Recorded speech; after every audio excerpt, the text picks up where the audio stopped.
College ಕ್ಯಾಂಪಸ್ಗಳಲ್ಲಿ election ನಡೆಸಬೇಕು ಅನ್ನೋದರ ಬಗ್ಗೆ ಪರ ವಿರುದ್ಧದ ಅಭಿಪ್ರಾಯಗಳಿದ್ದಾವೆ.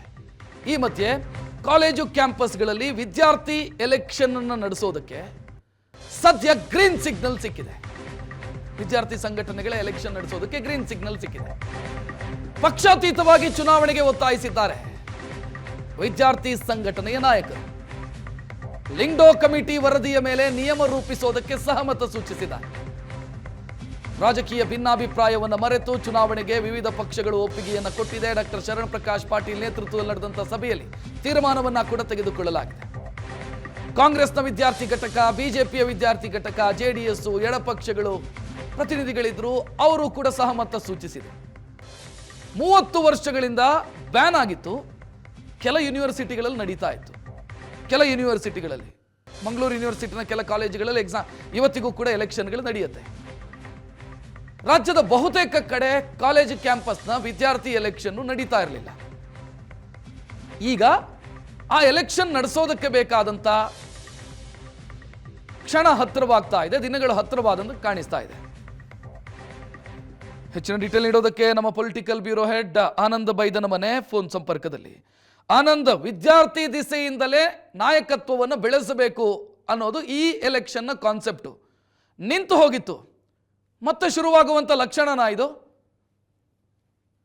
ಎಸ್, ಹಲವು ವರ್ಷಗಳಿಂದ ಕಾಲೇಜುಗಳಲ್ಲಿ ಚುನಾವಣೆ ನಡೆಸೋದಕ್ಕೆ ಒಂದು ಅಂತಿಮವಾಗಿ ತೀರ್ಮಾನ ಆಗಿರಲಿಲ್ಲ, ಅದನ್ನ ನಿಲ್ಲಿಸಲಾಗಿತ್ತು. ಆದರೆ ವಿದ್ಯಾರ್ಥಿಗಳ ನಾಯಕತ್ವ ಗುಣಗಳ ಜೊತೆಗೇನೆ ಪ್ರಜಾಪ್ರಭುತ್ವದಲ್ಲಿ ವಿದ್ಯಾರ್ಥಿಗಳನ್ನ ತೊಡಗಿಸ್ಕೊಳ್ತಕ್ಕಂಥದ್ದು, ಅವರಲ್ಲಿ ದೊಡ್ಡ ಮಟ್ಟದ ನಾಯಕತ್ವ ಗುಣವನ್ನ ಆರಂಭಿಕ ಹಂತದಲ್ಲೇ ರೂಪಿಸಬೇಕು ಅನ್ನುವಂತ ಕಾರಣಕ್ಕಾಗಿ ಈ ವರ್ಷದ ಬಜೆಟ್ ನಲ್ಲಿ ಮುಖ್ಯಮಂತ್ರಿ ಸಿದ್ದರಾಮಯ್ಯವರು ಕಾಲೇಜುಗಳಲ್ಲಿ ವಿದ್ಯಾರ್ಥಿ ಸಂಘದ ಚುನಾವಣೆಗಳನ್ನು ನಡೆಸಲಿಕ್ಕೆ ನಿರ್ಧಾರವನ್ನು ಮಾಡಿ ಘೋಷಣೆ ಕೂಡ ಮಾಡಿದ್ದಾರೆ.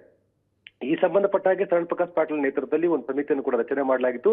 ಸುದೀರ್ಘವಾಗಿರ್ತಕ್ಕಂಥ ಸಭೆಗಳು ನಿರಂತರವಾಗಿ ನಡೆದಿದೆ. ಅಂತಿಮವಾಗಿ ಮಾತೃ ಪಕ್ಷಗಳ ಆಕ್ಷೇಪದ ಮಧ್ಯದಲ್ಲೂ ಕೂಡ ಆಯಾಯ ರಾಜಕೀಯ ಪಕ್ಷಗಳ ವಿದ್ಯಾರ್ಥಿ ಘಟಕಗಳು ಈ ಚುನಾವಣೆ ಮಾಡಲಿಕ್ಕೆ ಸಹಮತವನ್ನು ವ್ಯಕ್ತಪಡಿಸಿವೆ. ಡಾಕ್ಟರ್ ಶರಣ್ ಪ್ರಕಾಶ್ ಪಾಟೀಲ್ ನೇತೃತ್ವದಲ್ಲಿ ನಡೆದಂತಹ ಸಭೆಯಲ್ಲಿ ಬಹುತೇಕ ಎಲ್ಲ ರಾಜಕೀಯ ಪಕ್ಷಗಳ ವಿದ್ಯಾರ್ಥಿ ಘಟಕಗಳು ಇದಕ್ಕೆ ಗ್ರೀನ್ ಸಿಗ್ನಲ್ ನೀಡಿದ್ದು, ಸುಪ್ರೀಂ ಕೋರ್ಟ್ ನಲ್ಲಿ ಸಲ್ಲಿಕೆ ಆಗಿರ್ತಕ್ಕಂಥ ಮಾಜಿ ಮುಖ್ಯ ಚುನಾವಣಾ ಆಯುಕ್ತ JM ಲಿಂಗ್ಡೋ ನೇತೃತ್ವದ ಸಮಿತಿ ಕೊಟ್ಟಿರ್ತಕ್ಕಂಥ ಶಿಫಾರಸುಗಳ ಆಧಾರದ ಮೇಲೆ ಮಾರ್ಗಸೂಚಿ, ಅಂದ್ರೆ ಈ ಚುನಾವಣೆಗೆ ಬೇಕಾಗಿರ್ತಕ್ಕಂಥ ಮಾರ್ಗಸೂಚಿ ಮತ್ತು ನಿಯಮಾವಳಿಗಳನ್ನು ರೂಪಿಸಲಿಕ್ಕೆ ಸಭೆಯಲ್ಲಿ ತೀರ್ಮಾನವನ್ನು ತೆಗೆದುಕೊಳ್ಳಲಾಗಿದೆ. ಹಾಗಾಗಿ ಕರ್ನಾಟಕದಲ್ಲಿ ವಿದ್ಯಾರ್ಥಿ ಸಂಘದ ಚುನಾವಣೆಗೆ ಗ್ರೀನ್ ಸಿಗ್ನಲ್ ಸಿಕ್ಕಿದ್ದು, ಶೀಘ್ರವೇ ಈ ಸಂಬಂಧಪಟ್ಟ ಹಾಗೆ ಅಧಿಕೃತವಾಗಿ ತೀರ್ಮಾನಗಳಾಗುತ್ತೆ. ವಿದ್ಯಾರ್ಥಿ ನಾಯಕರು ಕೊಟ್ಟಿರ್ತಕ್ಕಂಥ ಸಲಹೆಗಳ ಆಧಾರದ ಮೇಲೆ ಚುನಾವಣೆ ನಡೆಸಬೇಕು ಅಂತಕ್ಕಂಥ ನಿಲುವಿಗೆ ರಾಜ್ಯ ಸರ್ಕಾರ ಬಂದಿದೆ.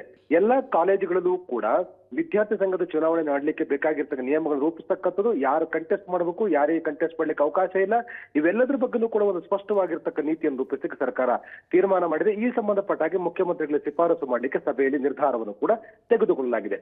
ಅಂತಿಮವಾಗಿ ವಿದ್ಯಾರ್ಥಿ ಸಂಘದ ಚುನಾವಣೆಗೆ ಸಂಬಂಧಪಟ್ಟಾಗಿದ್ದಂತ ಅಡ್ಡಿ ಆತಂಕ ನಿವಾರಣೆಯಾಗಿದ್ದು, ರಾಜ್ಯದ ವಿವಿಧ ಕ್ಯಾಂಪಸ್ಗಳಲ್ಲಿ ಮತ್ತೆ ಚುನಾವಣೆಯ ಸದ್ದು ಕೇಳಿ ಬರಲಿಕ್ಕೆ ನಿಶ್ಚಯವಾಗಿರ್ತಕ್ಕಂಥ ಕಾಲ ಸನ್ನಿಹಿತವಾಗಿದೆ.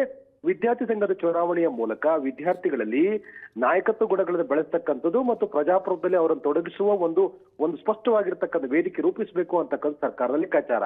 ಆದರೆ ಈ ಚುನಾವಣೆಯಿಂದ ಆಗಬಹುದಾಗಿರ್ತಕ್ಕಂಥ ಮಾರಕ ವಿಚಾರಗಳ ಬಗ್ಗೆನೂ ಕೂಡ ಸಭೆಯಲ್ಲಿ ವಿಸ್ತೃತವಾಗಿ ಚರ್ಚೆ ಆಗಿದೆ.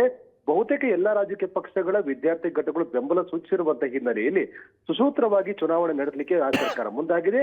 ಆ ಮೂಲಕವಾಗಿ ಹಲವು ವರ್ಷಗಳು ನಿಂತಿರತಕ್ಕಂತ ಈ ವಿದ್ಯಾರ್ಥಿ ಸಂಘದ ಚುನಾವಣೆಯ ಸದ್ದು ಮತ್ತೆ ಕೇಳಿ ಬರಲಿದೆ. ಥ್ಯಾಂಕ್ ಯು ಆನಂದ್ ಮಾಹಿತಿಗೆ.